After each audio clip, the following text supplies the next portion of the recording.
मैं ये बैग लौटाने आया हूँ। लौटाने मतलब क्या है इसमें? इसमें वो 5 करोड़ रुपए हैं जो मैंने आपके तिजोरी से चुराए थे। चुराए? नहीं, जरूरत पड़ गई होगी, तुमने निकाल लिए होंगे, अभी लौटाने आए हो। तुम और चोरी करो, ऐसा कभी नहीं हो सकता। इतना विश्वास है मुझे तुम पर। मुझ पर आपका विश्वास गलत है सेठ जी, क्योंकि ये रुपए मैंने निकाले नहीं, चुराए हैं। यही मेरा पेशा है। मैं एक फ्रॉड हूं, उठाई गिरा।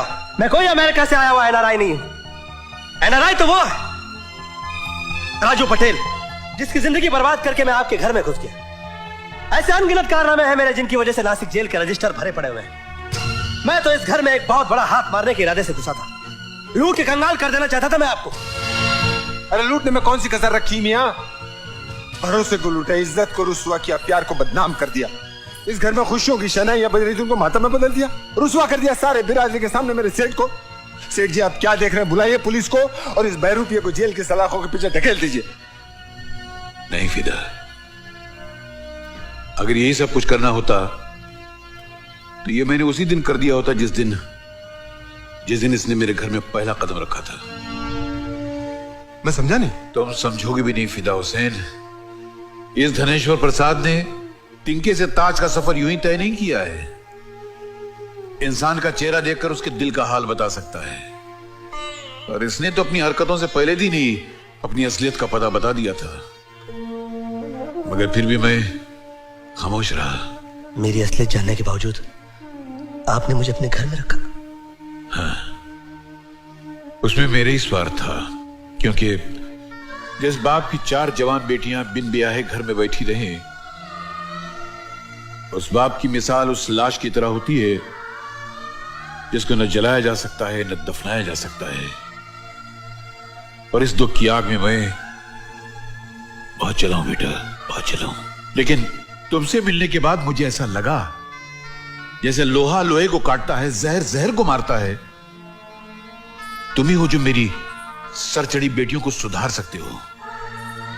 और तुमने मेरी शक्ति को विश्वास उस दिन दिया जिस दिन तुमने दुर्गा को सुधार दिया। मैं चाहता तो तुम दोनों की शादी करा सकता था, लेकिन तुम्हारी वजह से मेरा लालच और बढ़ गया। मैंने कुंडली का बहाना बनाकर तुम्हारे मामा से झूठ कहा कि अगर शादी होगी तो चारों के साथ में होगी, वरना किसी की नहीं हो सकती। वो झूठ काम कर गया। पर आज मेरी चारों बेटियां दुल्हन बनकर मंडप में बैठी है, ये तुम्हारी वजह से, सिर्फ तुम्हारी वजह से। तुम कौन हो, क्या थे, क्या करते हो, इससे मुझे कोई लेना देना नहीं है। वो चोर था जो मेरे घर से पैसे चुरा कर ले गया, मगर जो लौटा है वो इंसान है। और इसके बारे में मैं सर उठाकर सारी दुनिया से कह सकता हूं कि ये मेरा दामाद है, ये मेरा दामाद है।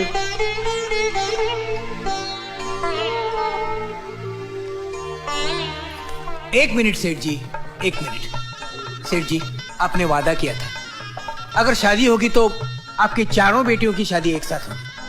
आपकी 3 बेटियों की शादी हो रही है, ये चौथे बेटे का क्या? अंकल जी, मैं भी सुधर गया हूँ और मामा जी भी बदल गए सेठ जी। आई मीन सेठ जी। तू अगर सुधर गया है तो वरमाला यहां पहनेगा या उधर जाएगा? जाऊं तो जा। चलिए पंडित जी, शुरू कीजिए। मैं ये शादी नहीं करूंगी।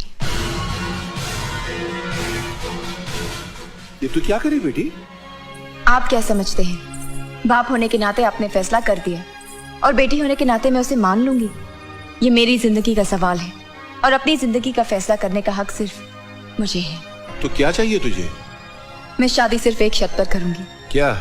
अगर ये वादा करे कि जिंदगी भर चोरों का गुलाम बनकर रहे। नहीं, मेरा हंसने का मतलब क्या है ने कि शादी के बाद में ना बादशाह बन के वही रह सकता है ने जो जोरू का गुलाम बन के रहे। ये देखो। लेकिन ना मेरा जोरू का गुलाम बनने का चांस सिच नहीं है। क्यों? लेकिन तेरे को खुश करने के लिए कभी कभी ट्राई करूंगा। आज तक हम लोगों ने सिर्फ लोगों को ठगा, मगर कभी किसी के विश्वास को नहीं ठगा। दुर्गा प्यार करती है मुझसे, मैं भी प्यार करता हूं उससे, मैं उसके जज्बात को ठेस नहीं पहुंचा सकता। और उस भले मानस के बारे में सोचो जिसने मेहमान समझ के हमें अपने घर रख लिया। उसे जब पता लगेगा कि हम सिर्फ चोर निकले तो उसके दिल पे क्या गुजरेगी। कोई हम पे मेहरबानियां करे और उसके बदले में हम उसे शर्मिंदगियां देते, इतने बुरे भी नहीं है हम। मैं ये पैसा ले जाकर सेठ जी को लौटा दूंगा और आज उन्हें अपनी असलियत भी बता दूंगा। दिमाग खराब है तेरा? राजा हरिश्चंद्र का भूत सवार है तेरे पे। सच बोलने का अंजाम पता है क्या होगा? बूढ़ा हमको 420 केस में अंदर करवा देगा। जेलर होगा ससुर और दहेज में चक्की मिलेगी आटा पीसने को। क्यों पके पकाए खाने में मिट्टी डालने पे तिलाओ मेरे भाई। माल ले ले निकल ले, मैं बोल रहा हूँ। कन्हैया, आज तक हम लोग लूट का माल बराबर बांटते रहे। आज मैं एक अच्छाई बांटने के लिए कह रहा हूं तो तुम लोग उसके हिस्सेदार बनने के लिए तैयार नहीं। एक दोस्त होने के नाते मैं सारा इल्जाम अपने सर लेकर चला जाऊंगा और उसके बाद हो सके तो तुम लोग भी एक नई जिंदगी की शुरुआत करना। एक मिनट भांजे, एक मुझे मिनट। रोकने की कोशिश मत करो मामा, तुम्हारी किसी बात का मुझ पर असर नहीं होने वाला। अरे वो तो देख ही रहा हूँ भांजे, जिंदगी भर का रिश्ता एक झटके में तोड़ के तू जा रहा है, लेकिन तेरे माथे पे एक शिकन तक नहीं है। इतना सा था रे तू, इतना सा था। मरने के लिए तुझे कोई कचरे के डब्बे में फेंक के गया था, मैंने उठाया तुझे वहां से। मैंने तेरे मुंह में जो पहला दूध का कतरा गया वो तेरी माँ की छाती से नहीं, मेरी दारू की बोतल को निपल लगाकर पिया था तूने। तेरे बदन को पहला कपड़ा मैंने दिया था। जो पहली रोटी तू खाया वो मेरे पैसों से, और वो पैसे चोरी के थे। हाँ, वो पैसे चोरी के थे। इस चोर ने तुझे चोर बनाने में कोई कसर नहीं छोड़ी भांजे, कोई कसर नहीं छोड़ी। हर उस्ताद की एक ख्वाहिश होती है कि उसका चेला उससे भी बड़ा नाम कमाए, उससे भी आगे निकल जाए। तू तो सचमुच मेरे आगे निकल गया रे। तूने इस चोर को आज एहसास दिलाया कि हर डाकू में एक वाल्मीकि होता है, बस उसे जगाने वाला कोई चाहिए, जगाने वाला कोई चाहिए। और तेरे अंदर की जागृता दुर्गा के प्यार और सेठ जी के विश्वास ने दिलाई है। जब तू बाहर चोरी करने निकलता था मेरे पैर छूता था, लेकिन आज मेरा जी करता है कि तुझे सलाम करूं भांजे, तुझे सलाम करूं। जा भांजे जा, सब कुछ बता दे सेठ जी को। मामा, तुझे अगर सजा हुई ना तो 10 साल की हो या 100 साल की, मैं तेरे साथ हूं भांजे, मैं तेरे साथ हूं। जा भांजे, जा भांजे।